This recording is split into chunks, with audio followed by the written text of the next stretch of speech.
오늘은 좀 어떠셨어요? 고단했던 하루 다지금 잠자리 들기 전 먼저 조용히 하나님과 교제하는 정시 기도를 드리십시다. 요한복음 4장에서 예수님이 우물가의 여인 사마리아 여인을 만나게 되죠.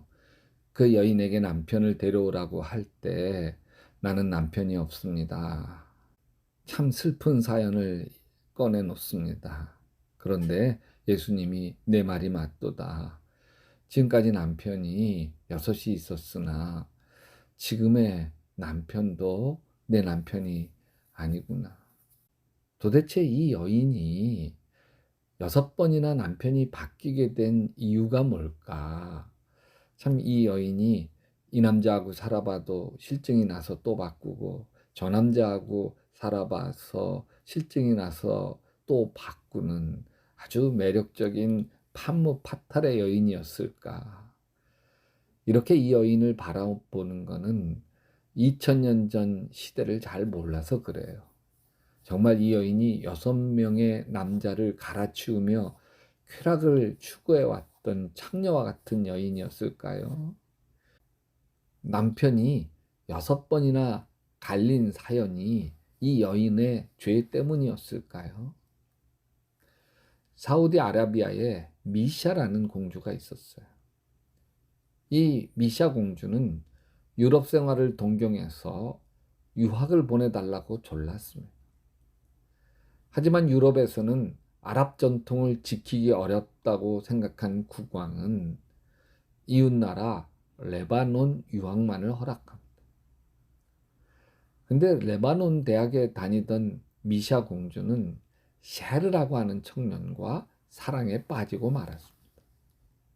이 사실을 알게 된 사우디아라비아의 왕실은 즉각 본국으로 들어오라고 명령했습니다. 본국으로 들어가면 셰르라는 청년과 영영 이별을 해야 했습니다. 하지만 사랑을 포기할 수 없었던 19살의 미샤 공주는 사우디아라비아로 가지 않고 버텼고, 사우디아라비아 국왕은 강제 귀국시키기 위해서 비밀 요원을 보냈습니다. 이 소식을 안 미샤 공주와 셰르는 유럽으로 도망을 가기로 하였습니다. 투신 자살을 한 것처럼 꾸미기 위해 인형을 강물에 던진 후 소문을 냈습니다. 그리고 파리로 가기 위해 공항으로 향했습니다. 하지만 공항에서는 사우디에서 보낸 요원들이 기다리고 있었습니다. 결국 사우디아라비아 공주인 미샤 공주와 레바논의 청년 세르는 끌려가게 되었습니다. 관습에 따라 미샤 공주는 돌에 맞아 죽어야 하는 상황이 되었습니다. 투석형, 이건 참 잔인했습니다.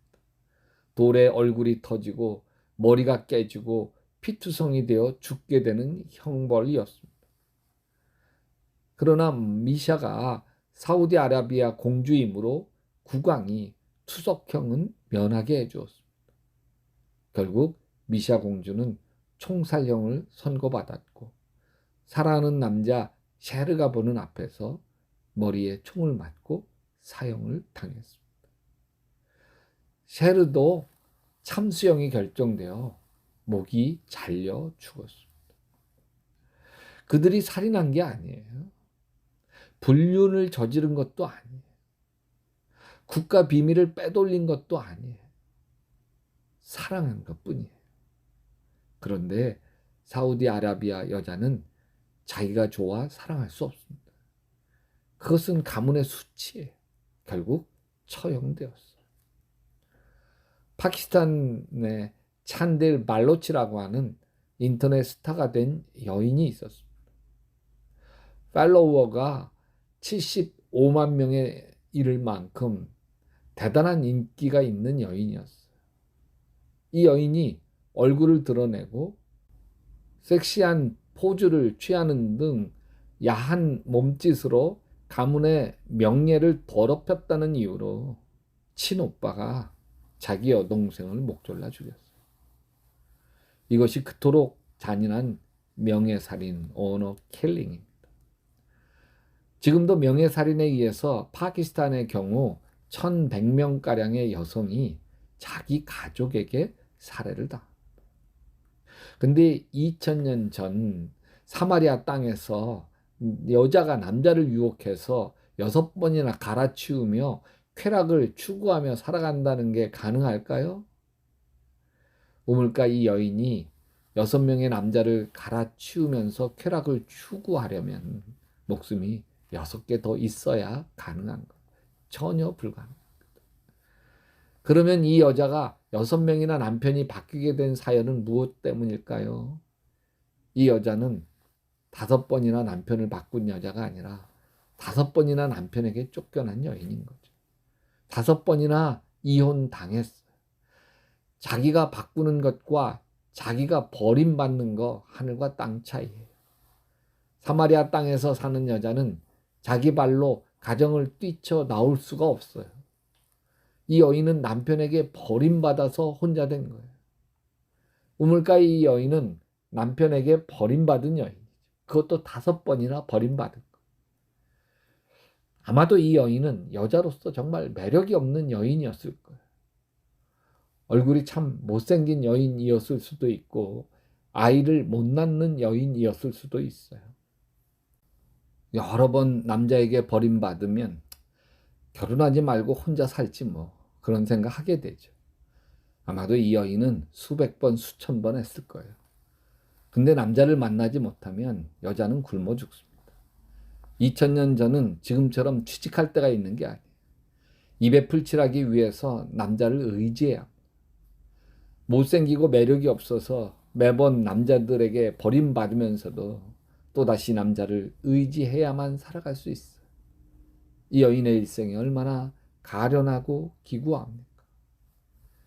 요한복음 4장 16절 예수님이 가서 내 남편을 불러오라고 할 때 이 여인은 나에겐 남편이 없습니다. 이렇게 대답하면서 불행한 자신의 인생이 참 서러웠을 거예요. 이 여인의 말을 들은 예수님이 한마디 더 하죠. 그래, 남편이 없다고 한 말이 옳구나. 한 번도 너를 아껴주고 사랑했던 남자가 없구나. 5번이나 남편에게 버림받았으니 내 인생이 얼마나 서럽고 외로워. 지금 같이 살고 있는 남자도 내 남편이 아니구나. 이미 첫째 부인이 있는 남자지. 그 집에 첩으로 들어가 살면서 또 쫓겨날까 봐 눈치 보며 살고 있는 내가 참 불쌍하구나. 예수님이 하신 말씀은 이런 의미를 담고 있습니다. 자신을 알아주는 예수, 자신의 사정을 다 알아주시며 마음을 어루만져 주시는 예수, 그분을 만나는 순간 이 여인은 통곡했을 거예요. 엉엉 울면서 주님 품에 안겼을지도 모르겠습니다. 이 순간이 변화된 순간이죠. 주님 안에서 위로받고 새로워지는 순간입니다. 사랑의 주님, 우리의 인생이 버림받은 인생처럼 서럽고 외로울 때 주님 찾아오셔서 안아주시고 품어주시는 주님의 품에 안기게 하시옵소서. 예수님의 이름으로 기도합니다. 여러분도 계속 기도하시다 예수님 품에서 예수님 꿈꾸시기 바랍니다.